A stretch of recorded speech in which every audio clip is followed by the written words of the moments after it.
Welcome to the Fabricators Coach podcast, where we believe that every fabricator deserves to have a business that not only makes them money, but also gives them time to enjoy it.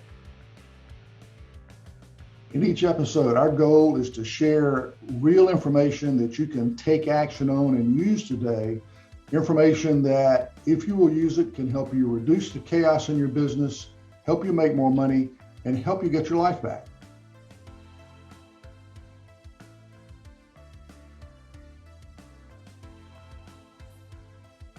Okay, well, it's about 5 or 6 after. Let's go ahead and get started. We've as usual, we've got 10 or 12 people signed up, and we typically we'll get 2 or 3 or 4 out of that. I think we may have one more that may drop in here in a minute, but I'd like to go ahead and get started. First, we'd like to just welcome all of you here. Thank you for taking some time out of your Thursday to spend some time with us. I just want to reiterate that the way this is set up, this is more of a discussion than it is a presentation. What we do is we do this once a month. We cover the current article that's in the Slippery Rock Gazette. And this one, of course, is from November.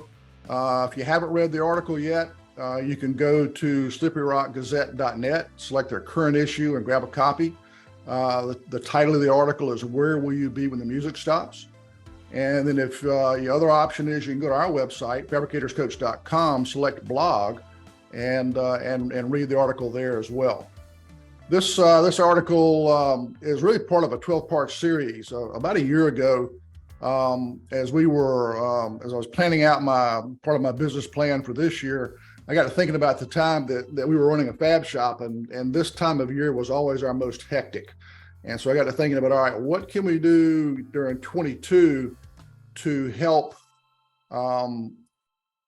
fabricators not have to be as hectic in this season for 22 as they may have been in 21. So that was the idea, was this series of 12 articles was to give you some thoughts and suggestions on how to spend more time working on your business instead of always being consumed by the business and working in it. And I do this because I think it's really important that, as you improve your business, you get closer and closer to having a business that not only makes you money, but also gives you time to enjoy it. I think number one, you deserve that as a business owner. And number two, if you can't enjoy, the benefits of your success, then kind of what's the point? So that's part of the thought process behind that. Quick background on me, for those of you who don't know me. I've got over 40 years experience in business and manufacturing and coaching. I've run manufacturing plants. I've done some turnarounds. Literally have worked with hundreds of companies in lots of different industries, mostly in the U.S., but a little bit of international work. I've owned my own brick and mortar business, so I know how a small business, and so I understand how lonely it can be as an owner of a business. You sometimes feel like you're on this island by yourself, and people are out there in these boats, shooting arrows at you and throwing rocks. It seems like that's kind of all day sometimes. But I've done work in this industry for about 20 years off and on. My first project in this industry was back about 2000, 2001. And my wife and I ran a fab shop for a few years as well. So we've lived in this fab shop business. We understand the challenges that you guys are dealing with day in and day out. The article, the title of the article was "Where Will You Be When the Music Stops?" Of course, that's a reference to the kids' game of musical chairs. Those of you may remember you'd be playing music and you had one less chair than the number of kids there. When the music stopped, everybody grabbed a chair. If you didn't get one, you were out of the game.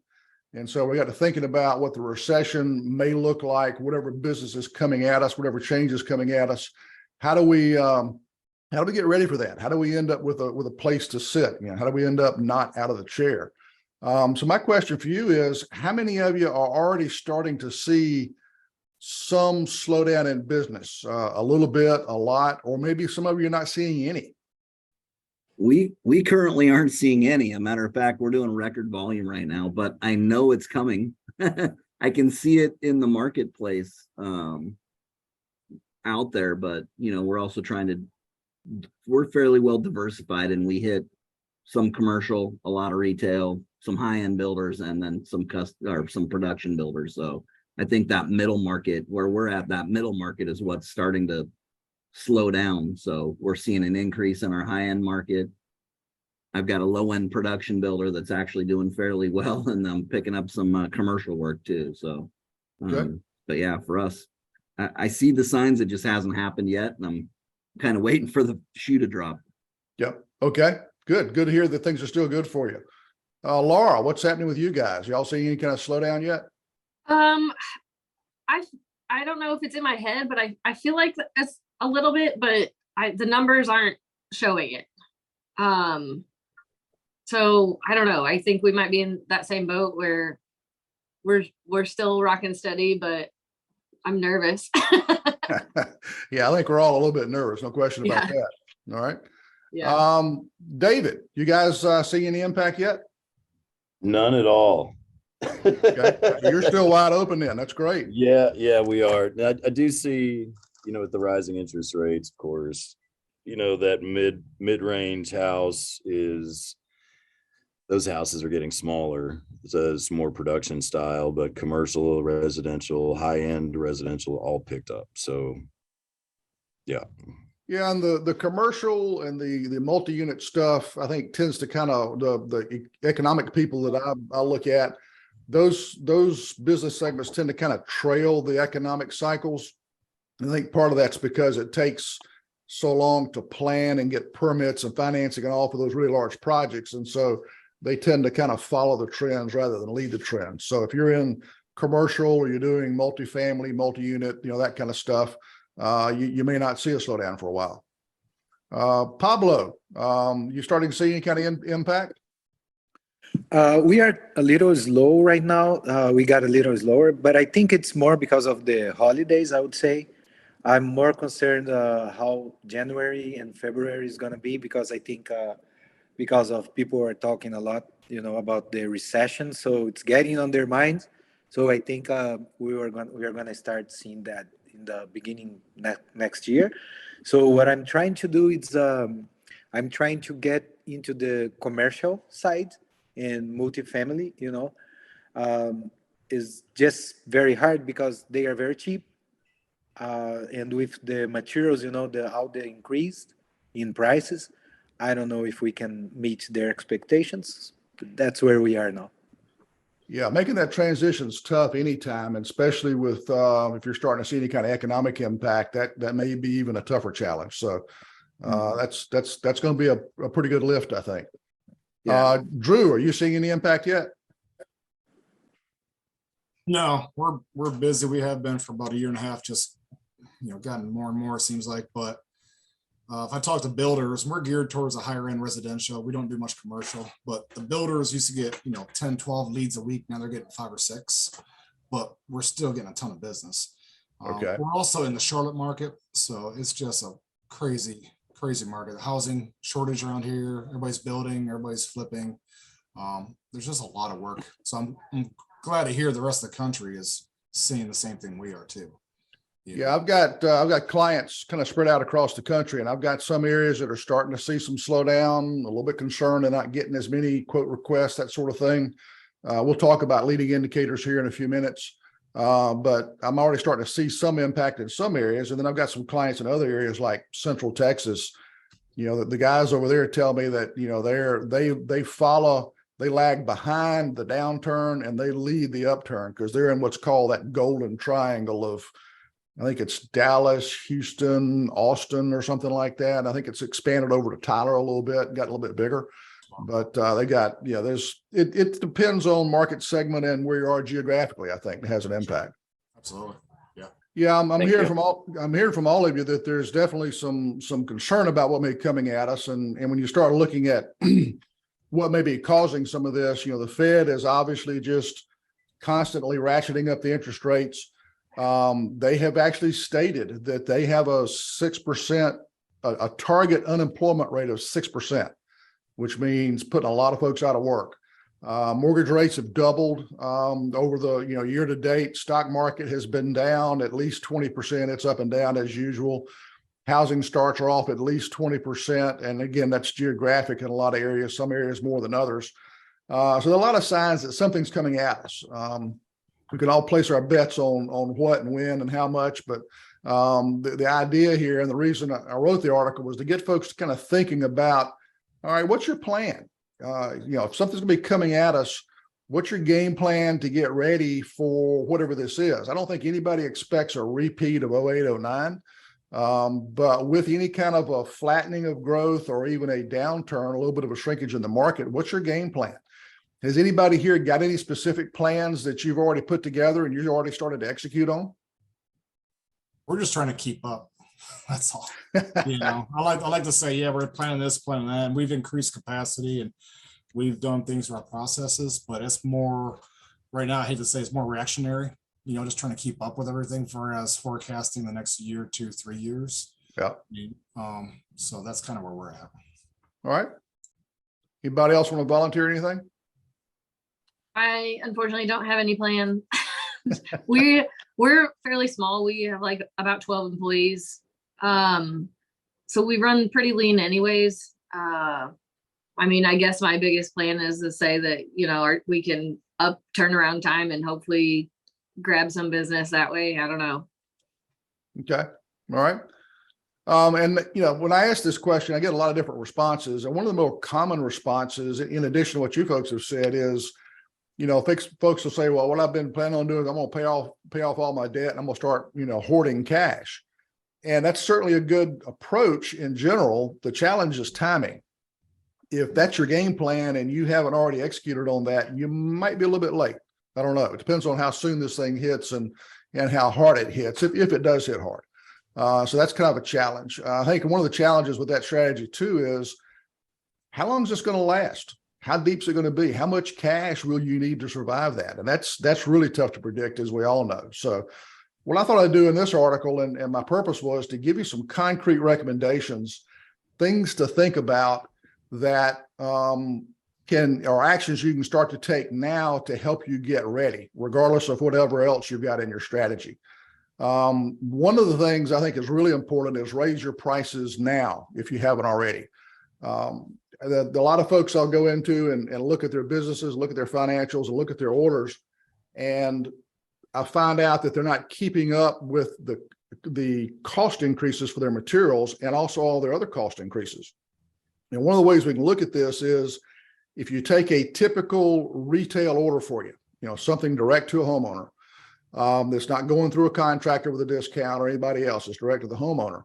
If you add up your materials as a percentage of that sales price, ideally it should be somewhere in that 30% range or less. If you're at 35, it's not too bad, but I run into way too many fabricators where on a retail job, their materials are running 35, 40, sometimes 50% of the sales price. If that's happening, that's a really good indicator that you've not kept up, you've not kept your selling prices, have not kept pace with what you're having to pay more and more for your materials based on inflation.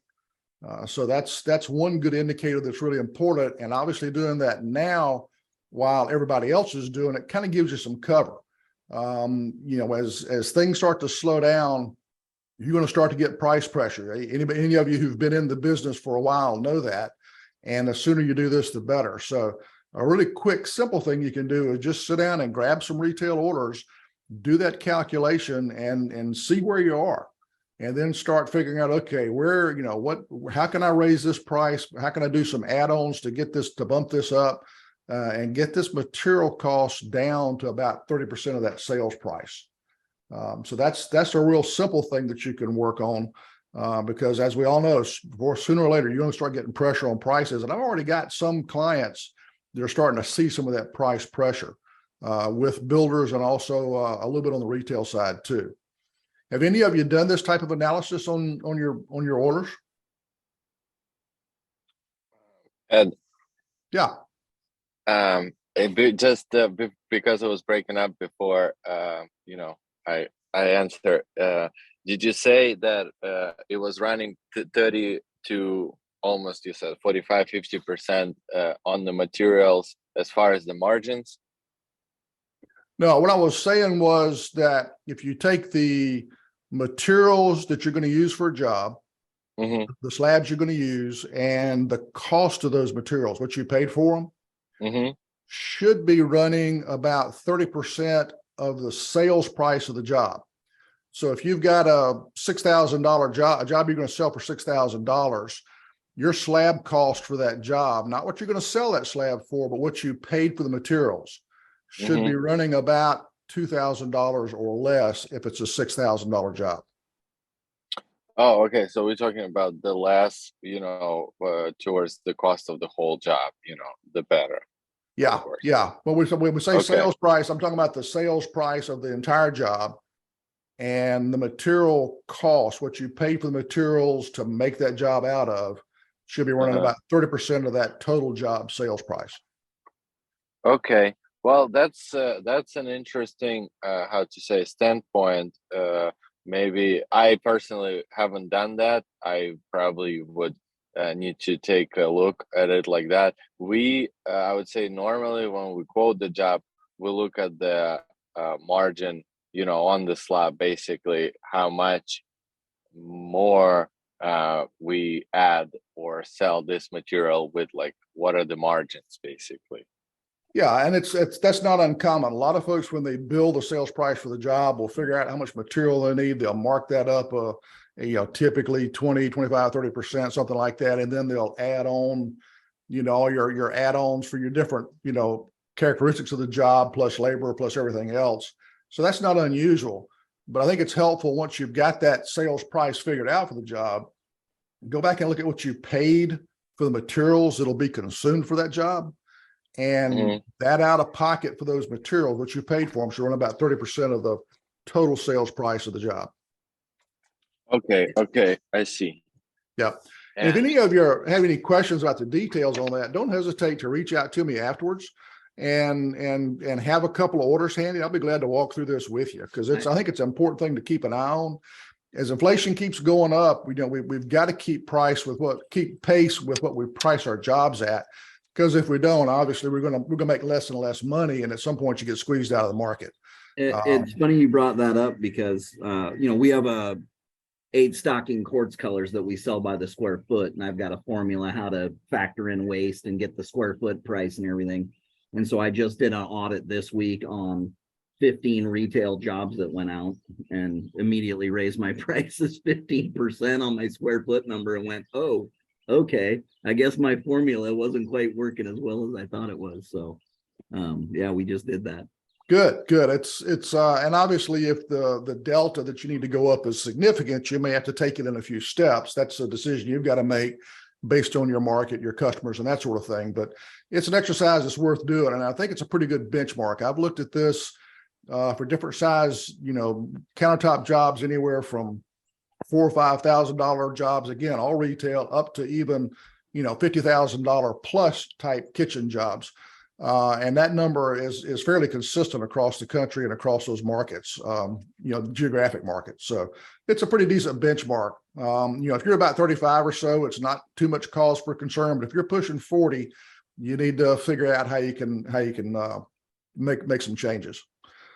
All right. So the next one is know your leading indicators. Several of you mentioned earlier when I asked if you're starting to see any kind of impact, you were saying, well, I think I feel something coming. I think I see something coming and it hasn't shown up yet, that kind of thing. That's your intuition screaming at you, is what I like to say. That's your subconscious saying, hey, things are, something's changing. I can smell it. I can feel it. I can taste it. I just can't put my finger on it. And as you'll find out, and those of you that I've talked with in the past, I'm big on focusing on data. And so when you look at leading indicators, we've got in our businesses, we've got leading indicators and lagging indicators. A lagging indicator is you pull up the profit and loss statement right now that you've got for last month, and that net profit is a lagging indicator of all the things that you did the previous month. Leading indicators, a good example of that is quote volume is a leading indicator for sales volume, because you don't convert every quote to a sale necessarily. So that quote level, how many quotes per day, quotes per week, however you measure it, in total dollars in quotes, that's a leading indicator to what you're going to have in terms of sales, and then what you're going to have to template, fabricate, and install.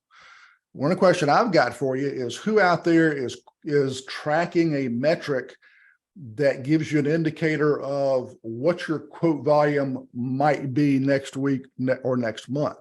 Anybody out there tracking anything like that?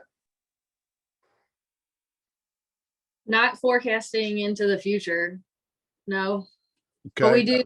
I've listened to enough of your things that I do take a look at quoted, versus sold, and that's what I pulled up right at the beginning of this, and it looks like we're maybe over last month, but are pacing that way, but that's nothing concrete, just looking at what was quoted. Okay, so you're doing a good thing, it sounds like, in that you're tracking the trend. How is it looking week to week, month to month, and is that trend going up or going down? And as you track quote volume, and you're also tracking your conversion rate, which is what does that turn into in terms of orders? There's a time lag in there, obviously. Yeah. So sometimes your quotes may be high in July, and you don't see those in terms of orders until August, that kind of thing. And I think we all know that.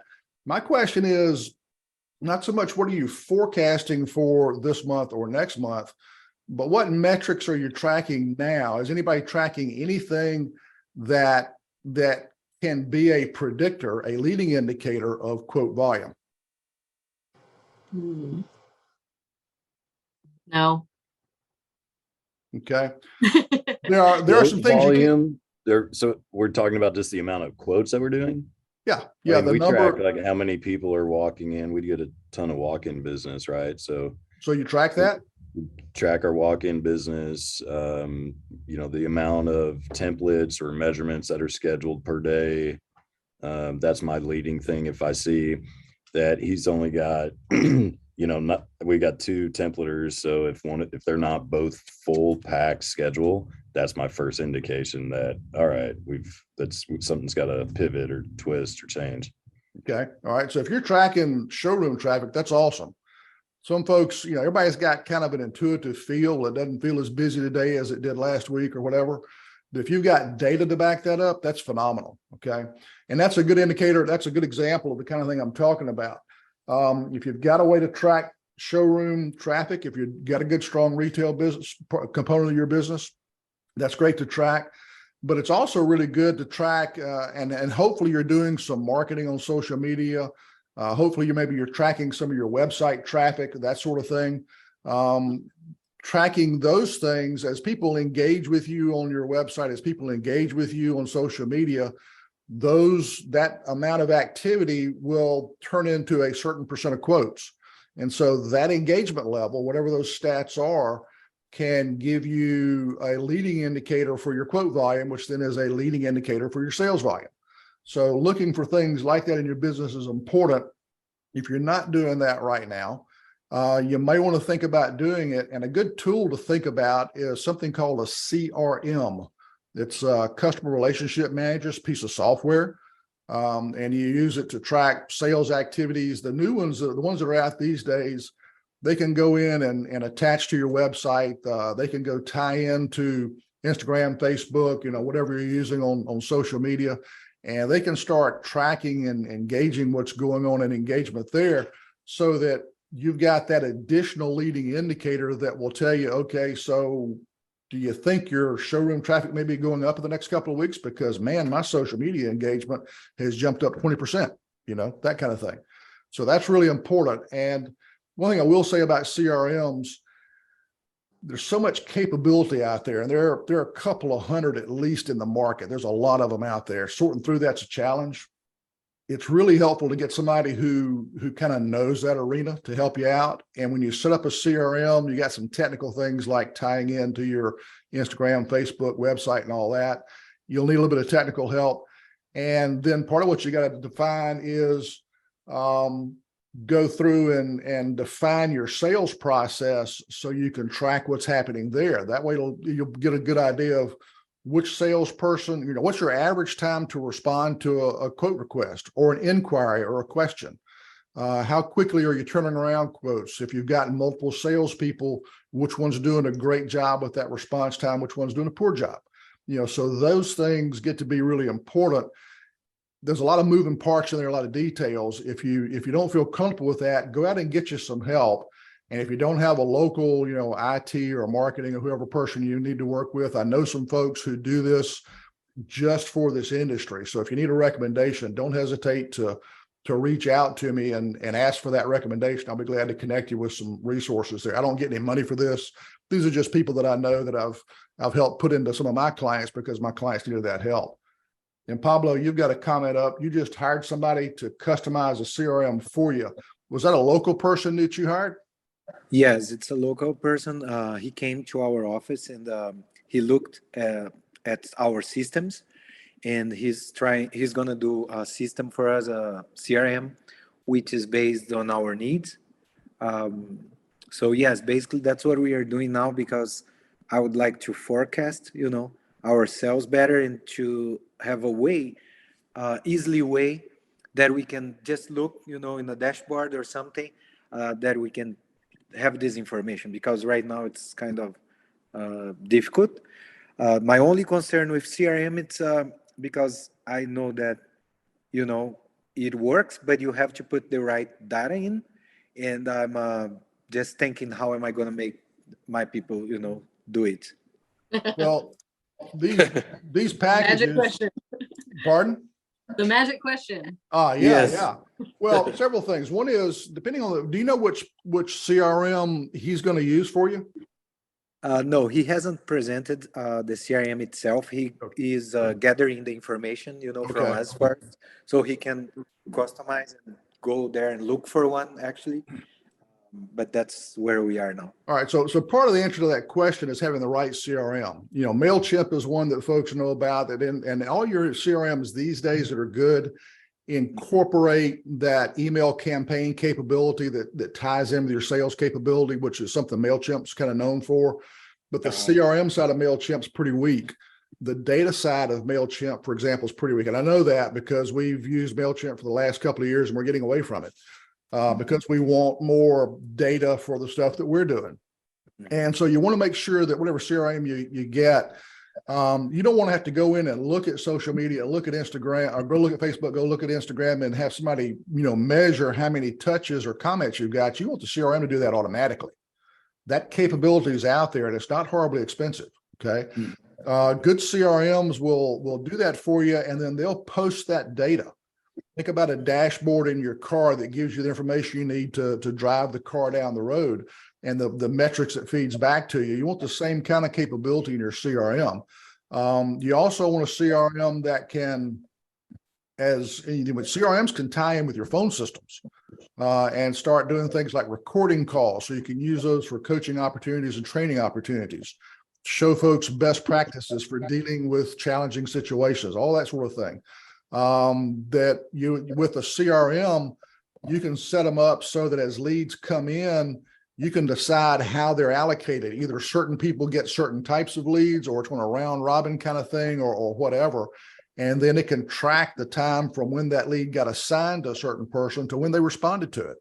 So there are a lot of capabilities that reduce the need for your people to enter a lot of data. And so when you talk to somebody to help you set that up, you want to make sure they understand that, because as you guys just said, trying to get folks to enter that all the time is a challenge. And if you don't have good data, you can't make good decisions. Yeah. Okay. So good. I'm glad you're looking at that. That's awesome. All right. And talking about data, the next point is quantifying your intuition. And what I mean by that is you folks have all got varying degrees of experience in your business and in this industry. And because of that, it's kind of like some of you were talking about. I think Laura was saying, I know something's coming. I can kind of feel it. That's your intuition screaming at you, because it's your experience that says, hey, something's changing. I'm not sure what it is. I used to work, one of my early jobs in manufacturing, I worked for Ryobi, making power electric hand tools.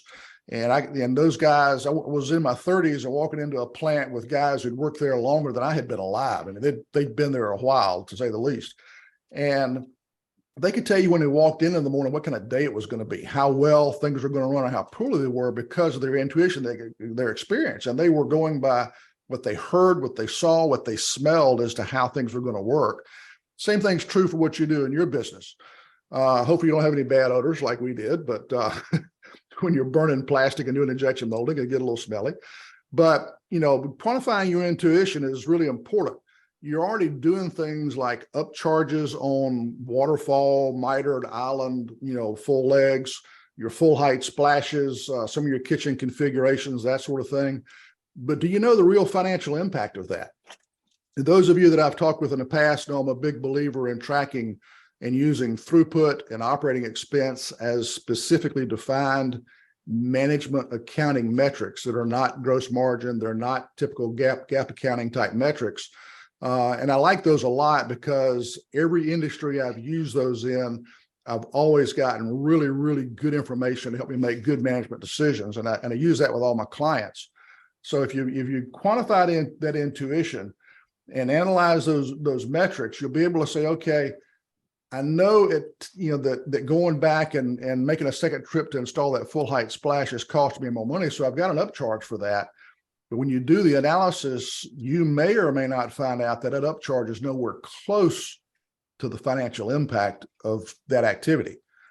When you go look at different market segments, obviously you've got different price points for your K&Bs, big box commercial work, contractors, retail, all that. But within a given segment, you look at something like contractors. You got contractor A versus contractor B. Contractor Chuck may be your best buddy you like to go hunting and fishing with, and he was one of your early customers to help you build your business. But you know that Chuck's getting a little tough to work with these days, and your intuition says maybe that's costing me some money. But now I got Builder Bob, who's only been with me a year or two, and man, those jobs really run smooth.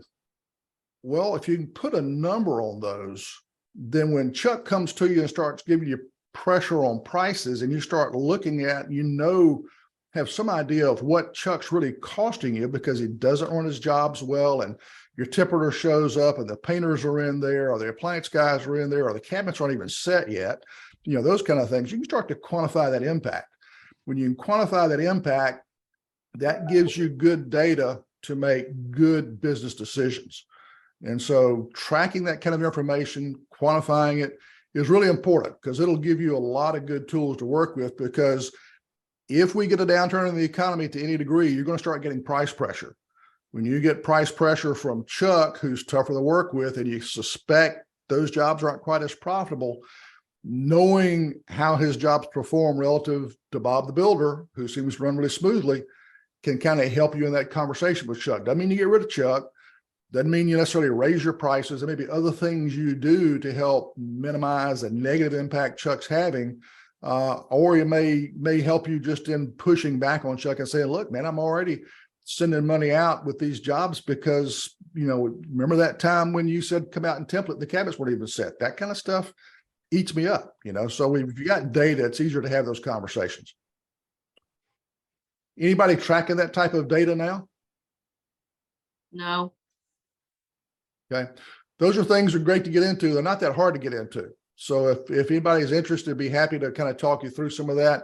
I've got some tools on the website.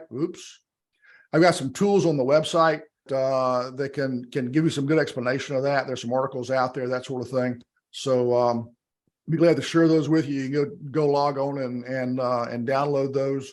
Also happy to have any conversation with you to try to help you get started with that. So that's important.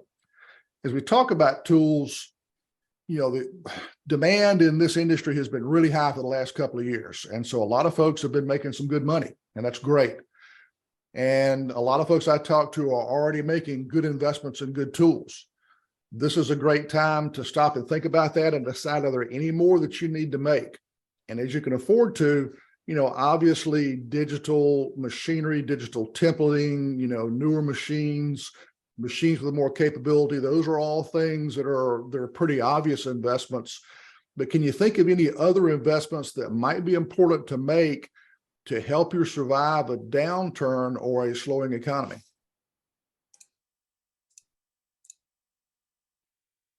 Is anybody making any of those investments? We use Action Flow, and I consider them a CRM. They have a lot of features in there that I think gives you enough of what we could probably digest on a normal basis. but I am working on their Power BI dashboard to hopefully, like, I think it was, someone said, have those numbers at your hand, not having to go dig for them and forget about it and get lost in it. Absolutely. The I cut my teeth in textiles very early in my career, and we had a saying: you inspect what you expect. So what numbers you track, what questions you ask your people, they know that's what you're looking at, so they'll pay attention to it. So anything that you can post as far as key indicators up on whiteboards, digital monitors in the office, in the shop, wherever, those are all important too. The Power BI aspect, building a digital dashboard out of action flow, is something I really like a lot. I've heard they've got a CRM. I've heard it's not very robust. It doesn't have all the capabilities I was talking about. Doesn't mean it's a bad one to have. Yeah. But it certainly is good to have that kind of capability. So that's great. And I think investing in good software like that is a good example of the type of thing that, making those investments now, if you've got good data, if you've got a good way to handle the jobs and the information as it flows through your business, I think that's important. If you don't have a good system for that, or if the one you got's not working well, either look at a change in software, or maybe go to your provider and ask for some training and upgrading. There are some third-party people out there for some of these packages that do some customized training and customized configuration. Maybe that's a good investment to make for you. Who knows? Stop and think about how information flows through your business, from point of first contact with the customer all the way through that final invoice after the install. Where does the job tend to get bogged down? Where does it tend to slow down? Where's that bottlenecks move around in businesses? But sometimes you'll have a spot where they tend to show up more often than not. A good example may be, say, your CAD and engineering office. That's depending on your shop and how it's set up. I know one of the things we always struggle with, even with a wet shop with good controls, there was lots of dust everywhere. And when you get a lot of dust on computer boards and computer chips, those machines slow down. They don't work as well.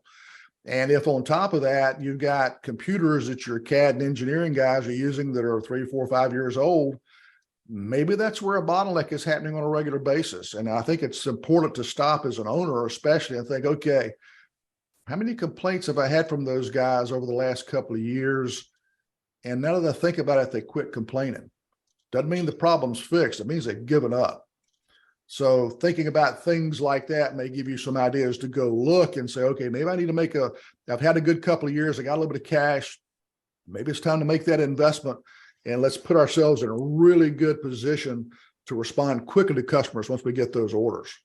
Another good thing is, if you're familiar with pinpoint status, some of you may have, if you're not using it, some of you may have had providers come to your house to do work, and they'll send you a text with a photograph of the person that's coming and when they're due to arrive, and here's their phone number, that kind of stuff. Doing that for your templates, your installers. Pinpoint status is one that I know of. I'm sure there are others that are out there.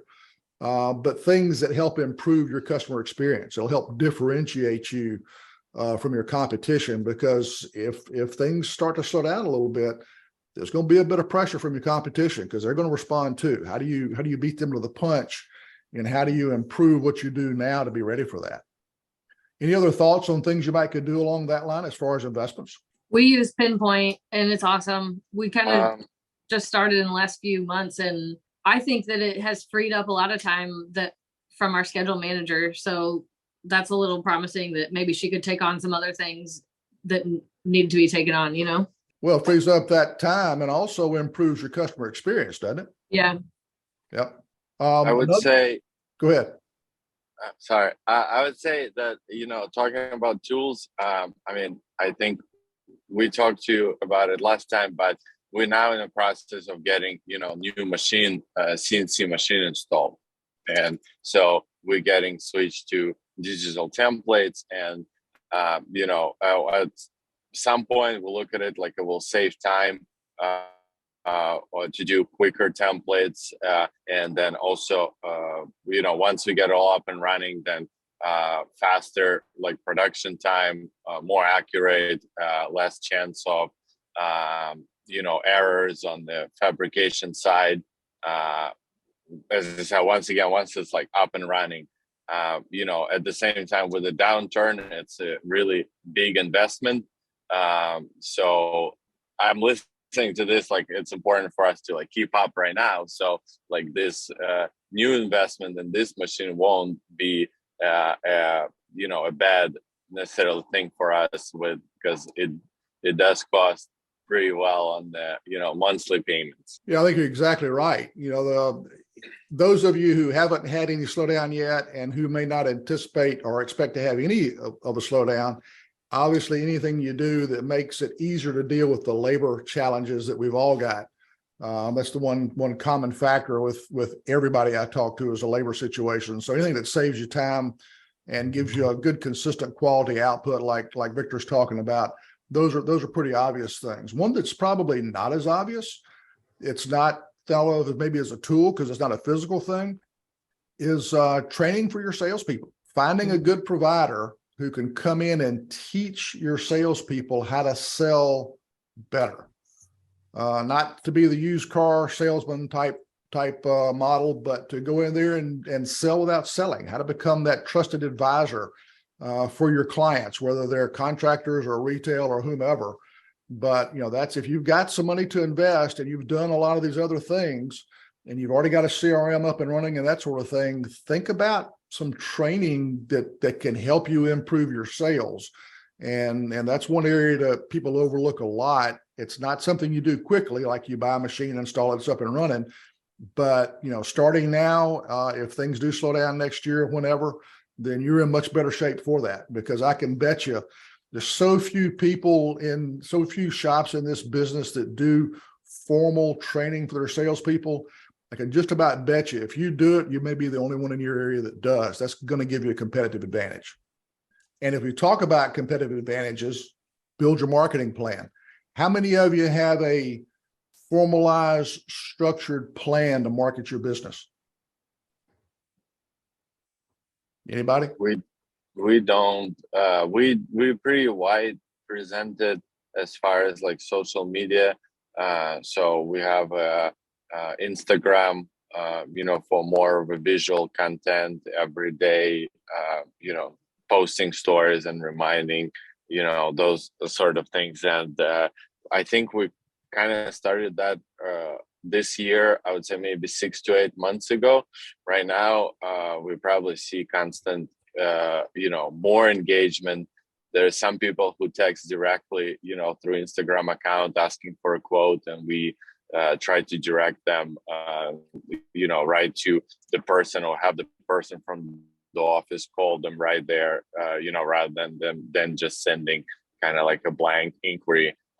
So then on the website, we also have inquiry form, which more of an old school, I would say, people who Google something, and I would say kind of a little bit older demographics that engage there. And then we also run Google ads. But I would say as far as the plan and more of like budget and, you know, kind of like a more broad picture, I would say we kind of lack on that. And that's pretty typical. If you go look at, go pull up a half a dozen fabricator shop websites that you know, and look at the things that you see on those websites. And a lot of the things that Victor was just talking about are something that you see on a lot of fab shop websites. And the point is after you look at a half a dozen of these, they all start to look the same. There are times I wonder if they go, you know, the photographs on the sites all look so awesome. Are they going to the same houses and taking photographs or borrowing each other's, you know, sometimes, because it's that same looking down the edge of the countertop from the, you know, from the end down toward the corner, you know, that kind of stuff. And yeah, you need that, but that doesn't differentiate you. When you talk about a marketing plan, what you want to do is show folks how you're different. And just because you've got social media going, or you've got Google ads going, or something else going, doesn't mean that that's I mean, it's part of the marketing plan, but the content of that is really what's crucial. You want to demonstrate to folks what's unique about your business. How is your shop different than the other shops around? What do you do that's differently? And if you are out taking the point of going out and thumping your chest and saying, we're awesome, look at this, we're great, that's kind of what everybody else is doing. It's the same message. But if you stop and think about where your customer is and what their concerns and their challenges are, and then figure out how to demonstrate that you do that differently. I tell my clients all the time, when you stop and think about homeowners, especially dealing with trades in their house, the plumber, the electrician, the carpenter, whoever, there are building codes for all these. There are apprenticeships or certifications and licenses and things like that. We don't have that in this industry. And when you go online and start researching, about trades, you think about things that people do in their life. People change jobs more often than they buy countertops normally, unless they're house flippers. They buy more cars, they buy more houses than they buy countertops. This process is a really big unknown for them. And you think about, as you've contracted with plumbers, electricians, or people like that in your house, what's that core concern that you've got? And it probably is more along the line of, how do I know I'm going to be happy when this is all done? I know it's going to cost money. I don't want to overspend, but above all, I don't want to be just really unhappy with this. And when you think about countertops, if that person is unhappy with the result of that process, that means every morning they get up to go in that kitchen and make coffee, make breakfast, whatever, they're going to be reminded that it didn't go well.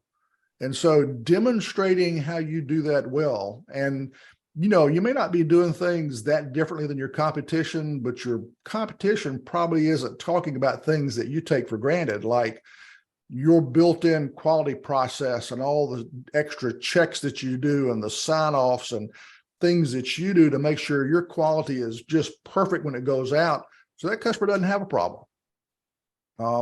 The things like that you do that you take for granted that other folks may or may not do, but if you can highlight that, it starts demonstrating to the prospective customer how you do things differently and how you can keep them from making a bad decision. And so when you start talking about marketing, the mechanics of that are one thing. We've talked about part of that, and some of you have talked about other parts of it, but the content of that's really a challenge. And of all the things I've suggested, this is probably the toughest one to do by yourself, because it's just, at least for me, it's just so hard to step outside of the business and look back at it from fresh eyes. And sometimes you need a marketing person to kind of help you with that and ask you the right questions. So that's probably one of the toughest ones. One of the things I want to, we're right at our hour point here. I know some of you have got to go, and I'll hang out another 30 minutes or so if people have got questions. But one thing I want to leave you with is, hope really isn't an effective business strategy. Taking specific actions, putting together plans, making sure that you're not leaving your marketing up to just word of mouth and kind of being the tumbleweed that's blown by the wind. Those are not effective strategies. Taking specific actions and making plans, tracking data, those are the things that help you run your business instead of it running you. Those are the things that you do that help you drive your business rather than kind of feeling like you're at the whims of whatever's happening out there.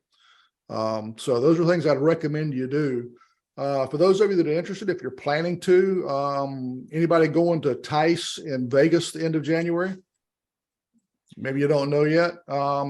We will be speaking at TICE this year. We've got several proposals out for things we're going to be doing. So if you're interested, love to meet you, love to talk with you. If you are at the show, make sure you reach out and we'll set up a time to meet. Our next article, next webinar next month, we're going to talk about a specific tool for planning for 2023. Sitting down and forecasting your sales for each month, starting to predict what your net profit may look like, because as your sales change, you'll make changes in your operating expense structure. And we'll talk about that at our next one. At this point, this is kind of all I've got. And I know, again, some of you have got to dash off at the end of the hour, but I'll hang out another 20, 30 minutes if anybody's got any questions. But I want to thank you again for spending your Thursday with me. Hope this has been helpful for you, because that's the whole point of this, is to cause you to think a little bit, give you some ideas so that you can have that business that doesn't just make you money, but also gives you time to enjoy it. So thank you. Thank you for listening to this episode of the Fabricators Coach podcast.